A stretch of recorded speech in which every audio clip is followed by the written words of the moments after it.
Assalamualaikum warahmatullahi wabarakatuh.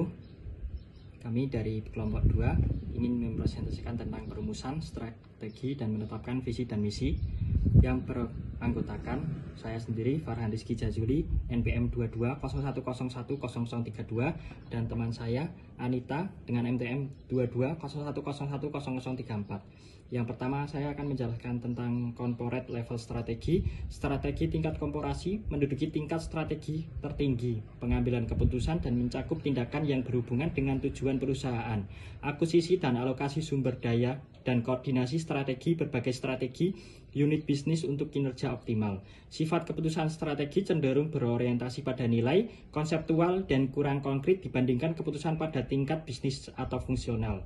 Berikut adalah 4 macam strategi. Yang pertama, strategi korporat atau corporate strategi berfokus pada menentukan arah strategi keseluruhan perusahaan. Contohnya adalah diversifikasi produk, akuisisi perusahaan lain, atau keluar dari pasar tertentu.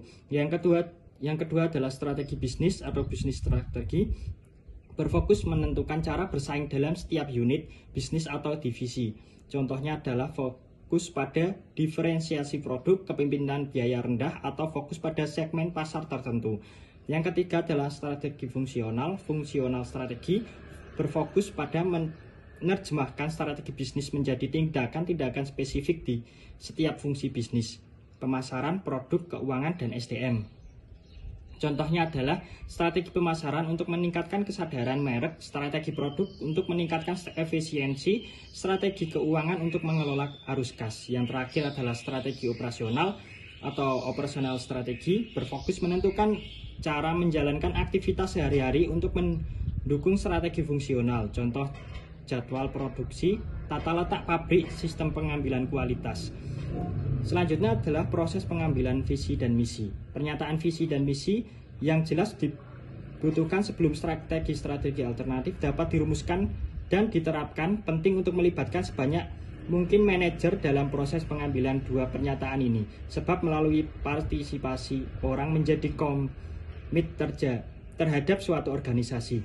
Secara luas, untuk mengembangkan pernyataan visi dan misi adalah dengan pertama-tama memilih beberapa artikel mengenai pernyataan ini dan meminta semua manajer untuk membacanya sebagai informasi latar. Yang terakhir adalah selamanya proses mengembangkan visi dan misi, beberapa organisasi menggunakan kelompok diskusi manajer untuk mengembangkan serta memodifikasi pernyataan yang telah ada. Selanjutnya adalah manfaat visi dan misi. Rich dan Vitton menemukan bahwa perusahaan dengan pernyataan visi formal memiliki pengembalian atas ekuitas pemegang saham 2 kali lebih besar dibandingkan perusahaan-perusahaan tanpa pernyataan misi.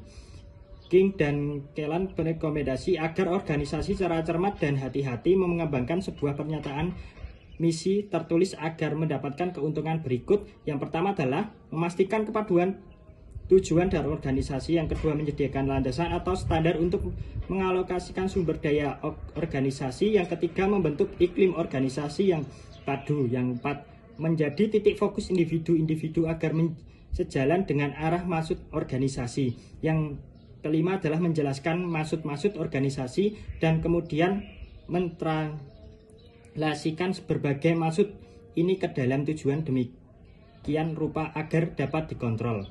Yang terakhir adalah pernyataan visi dan misi merupakan kendaraan yang efektif untuk berkomunikasi dengan pemegang saham internal dan eksternal. Yang penting selain itu bermanfaat dari dua hal tersebut adalah sebagai alat manajer strategis yang efektif yang berasal dari spesifikasi mereka terhadap tujuan akhir suatu perusahaan.